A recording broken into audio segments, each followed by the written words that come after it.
En nuestra vida cotidiana las matemáticas son indispensables, pues gracias a ellas podemos resolver problemas cotidianos que por más sencillos que nos puedan parecer, en realidad pueden llegar a ser muy complejos y difíciles para poder resolverlos y rápidamente. Es por eso que es necesario aprender y poder comprender temas que puedan sernos de gran ayuda, como el tema que vamos a ver hoy, que es el tema de distribución de probabilidad de una variable aleatoria y discreta. Las distribuciones de probabilidad son distribuciones de probabilidad continuas o distribuciones de probabilidad discretas, dependiendo de si definen probabilidades para variables continuas o discretas. Como ya se mencionó, las distribuciones de probabilidad son distribuciones de probabilidad continuas o distribuciones de probabilidad discretas, y esto va a depender si definen probabilidades para variables continuas o discretas. Ahora bien, ¿qué es una distribución continua? Una distribución continua describe las probabilidades de los posibles valores de una variable aleatoria continua. Una variable aleatoria continua es una variable aleatoria con un conjunto de valores posibles. También se le va a conocer a este como el rango. Este puede ser infinito y no se puede contar. Las probabilidades de las variables aleatorias continuas, en este caso x, se definen como el área por debajo de la curva de su PDF. Por lo tanto, solo los rangos de valores pueden tener una probabilidad diferente de 0. La probabilidad de una variable aleatoria continua equivalente a algún valor, siempre va a ser 0. ¿Qué es una distribución discreta? Una distribución discreta describe la probabilidad de ocurrencia de cada valor de una variable aleatoria discreta. Una variable aleatoria discreta es una variable aleatoria que tiene valores contables, tales como una lista de enteros no negativos.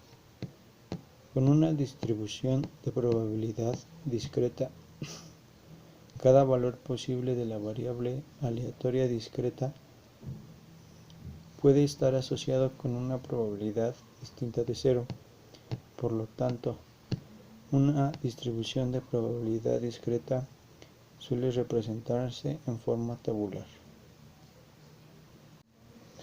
¿Cómo podemos considerar que una variable aleatoria es discreta?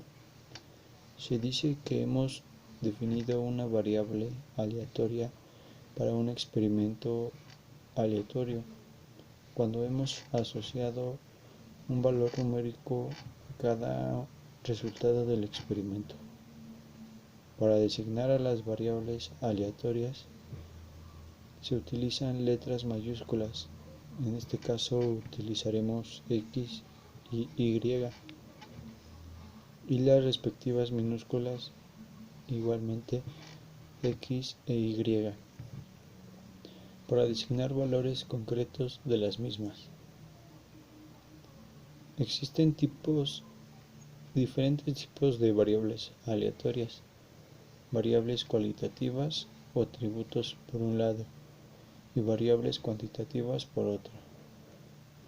Dentro de estas últimas podemos diferenciar entre cuantitativas continuas y cuantitativas discretas.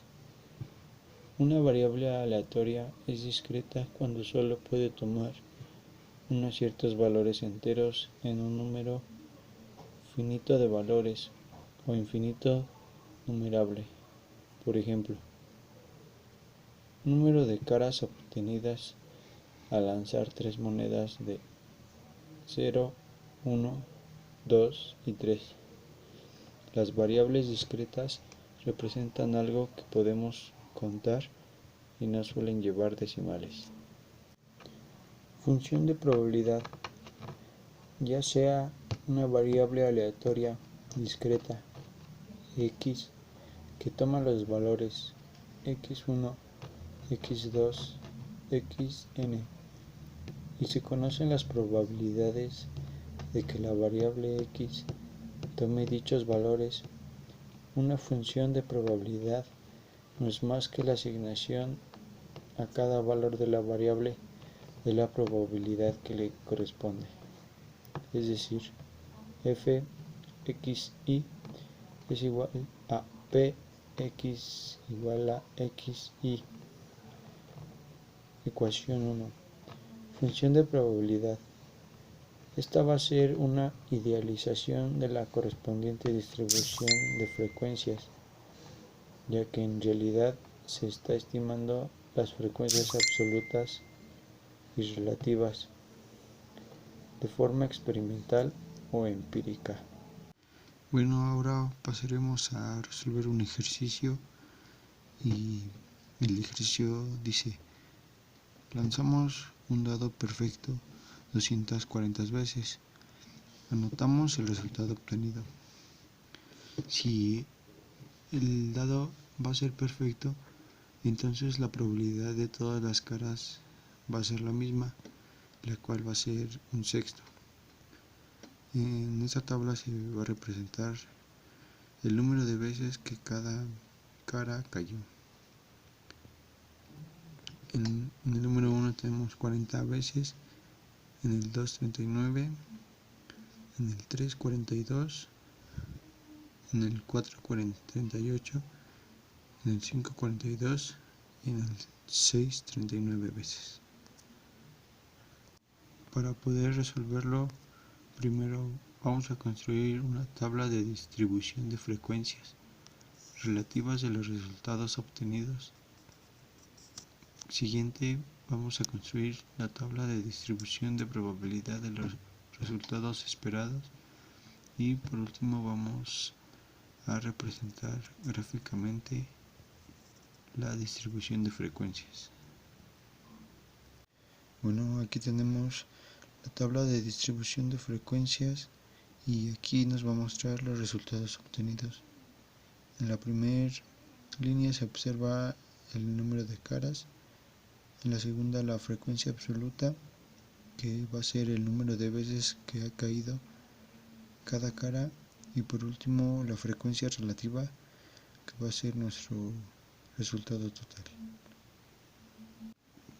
Por siguiente tenemos la tabla de distribución de frecuencias y nos muestra los resultados obtenidos, que como se dijo al principio, que por ser un dado perfecto, en todas nos va a dar el mismo resultado, que va a ser un sexto, y al sumarlo nos va a dar un entero.